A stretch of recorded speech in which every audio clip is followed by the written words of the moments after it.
Major level पर technician का बच रहा है आईटीआई के छात्रों के लिए 2156 पद भी, सबसे ज्यादा पद भी उसी में थे। तो जिस तरीके से एग्जाम की प्रोसेसिंग हुई उसी हिसाब से रिजल्ट की प्रक्रियाएं सामने आ रही हैं। तो जूनियर अकाउंट क्लर्क का प्रोविजनल आ गया। हम ये उम्मीद रख सकते हैं 1-2 दिनों के भीतर स्टोर असिस्टेंट और कमर्शियल क्लर्क का आने की पूरी संभावना है।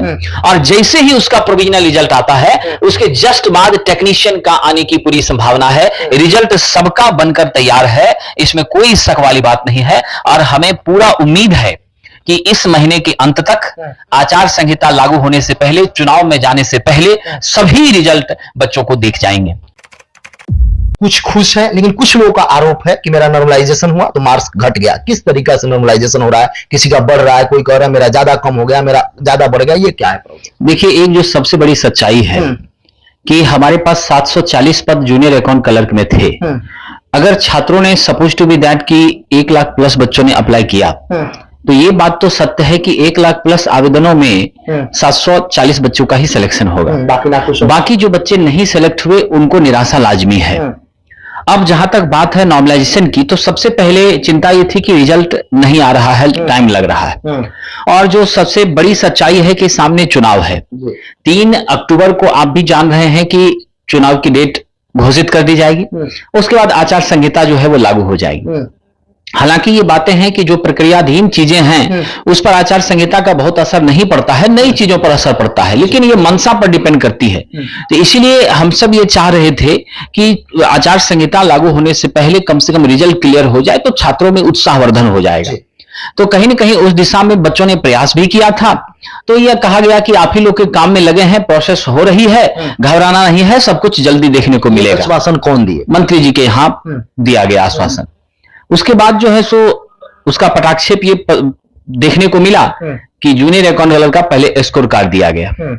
स्कोर कार्ड उस स्थिति में दिया जाता है जो बच्चे आवेदन देते हैं कि भाई हमारा इस क्वेश्चन पर डाउट है और उस आधार पर इतना मार्क्स में परिवर्तन हो रहा है, तो उस बिहाफ में दिया जाता है। ठीक है। तो नॉर्मली छात्रों को मैं ये कहूंगा कि आपको जो कटअप जारी किया गया था, सॉरी कटअप नहीं कह सकते उसको, आंसर की कहना चाहिए, आंसर की जो जारी किया गया था उसमें बच्चों ने जो अपना मैच किया उस आधार पर बच्चों ने कैलकुलेट किया कि हमारा इतना मार्क्स है रैंक मित्रा या अदर वेबसाइट्स पर। तो वो चीजों को आप सही नहीं माने। असली सच्चाई वो होती है जो फाइनली विभाग आपको देता है। तो फाइनली विभाग ने जो स्कोर कार्ड लॉन्च किया उस स्कोर कार्ड को वैलिड आप मानते हैं और वो नॉर्मलाइजेशन की प्रक्रिया के बाद तय किया जाता है। हाँ, बहुत सारे छात्रों की नाराजगी है, 10 नंबर, 6 नंबर, 8 नंबर, 12 नंबर का डिफरेंस पैदा हुआ है। इंक्रीमेंट की बात करेंगे तो इंक्रीमेंट 2 से 3 नंबर का ही हुआ। कमी जो है वो 6, 8, 12 नंबर तक कुछ छात्रों की हुई है, जिसके वजह से कट ऑफ में थोड़ा सा वेरिएशन देखने को मिला। लेकिन यहां पर मैं ये कहूंगा कि इसको लेकर के बहुत विशेष विवाद की स्थिति तो उत्पन्न अभी नहीं हो रही है। जिस तरह की स्थिति इंटरनल में हुई, आप जान ही रहे हैं कि कल ही नोटिस आया, इंटरनल की वैकेंसी को कंप्लीट रद्द कर दिया गया और उसकी परीक्षा जो है वो एक्सटर्नल के तरीके से ही आयोजित कराई जाएगी।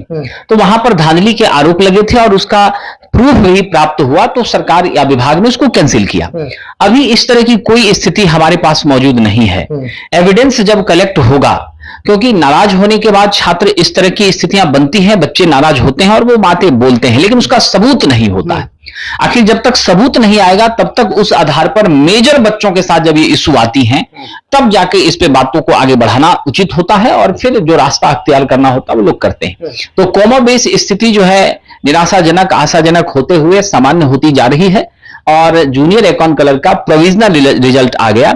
और ये प्रोविजनल रिजल्ट का मतलब है कि आपका डॉक्यूमेंट वेरिफिकेशन भी बचा हुआ है। अब डीबी की नोटिस जारी होगी, आप डीबी कराएंगे, फिर फाइनली आपका ज्वाइनिंग के लिए जो बुलाया जाएगा तब जो रिजल्ट आपके नाम के साथ जारी होगा वो फाइनल रिजल्ट। इसमें कितना अधिक रिजल्ट है या एकदम अधिक नहीं है, जितने बच्चों का चयन है 740 का रिजल्ट है और वो कैटेगरी वाइज है, जो हमारा आरक्षण का रोस्टर उसको पालन करते हुए। मान लीजिए अगर डॉक्यूमेंट वेरिफिकेशन कुछ लोग निकलते हैं 1, 2, 4, 10 जितने निकलते तो उसके जगह पर खाली रह जाएगा? नहीं, उसके जगह पर क्या किया जाएगा, तो विभाग एडिशनल कुछ कैंडिडेट को जो उस रेंज से कम होंगे, जिस कैटेगरी में जहां पर होंगे, वेटिंग टाइप का। हाँ, उसको वेटिंग भी इसको इसलिए नहीं कह सकते क्योंकि ये होल्ड करवाने रहा है किसी को, या तो ये खाली रख देगा लेकिन इसकी चांस कम है।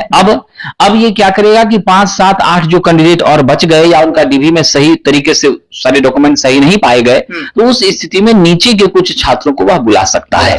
वहां पर ही बच्चों को थोड़ा डर होता है उस स्थिति में कि धांधली हो रही है या कुछ नाइंसाफी हो रही है। तो जब तक इसका कोई सबूत नहीं प्राप्त हो जाए, इस पर सामान्य रूप से कोई एक्शन लिया नहीं जा सकता। बाकी जो रिजल्ट बच रहे हैं कब तक उम्मीद करें विद्यार्थी? देखिए, जो बाकी रिजल्ट बच रहे हैं उसमें स्टोर असिस्टेंट्स और कमर्शियल कलर का बच रहा है। दूसरा जो बच रहा है वो मेजर लेवल पर टेक्नीशियन का बच रहा है आईटीआई के छात्रों के लिए। 2156 पद भी, सबसे ज्यादा पद भी उसी में थे। तो जिस तरीके से एग्जाम की प्रोसेसिंग हुई उसी हिसाब से रिजल्ट की प्रक्रियाएं सामने आ रही हैं। तो जूनियर अकाउंट क्लर्क का प्रोविजनल आ गया। हम ये उम्मीद रख सकते हैं 1-2 दिनों के भीतर स्टोर असिस्टेंट और कमर्शियल क्लर्क का आने की पूरी संभावना है। और जैसे ही उसका प्रोविजनल रिजल्ट आता है उसके जस्ट बाद टेक्नीशियन का आने की पूरी संभावना है। रिजल्ट सबका बनकर तैयार है, इसमें कोई शक वाली बात नहीं है। और हमें पूरा उम्मीद है कि इस महीने के अंत तक आचार संहिता लागू होने से पहले, चुनाव में जाने से पहले सभी रिजल्ट बच्चों को दिख जाएंगे।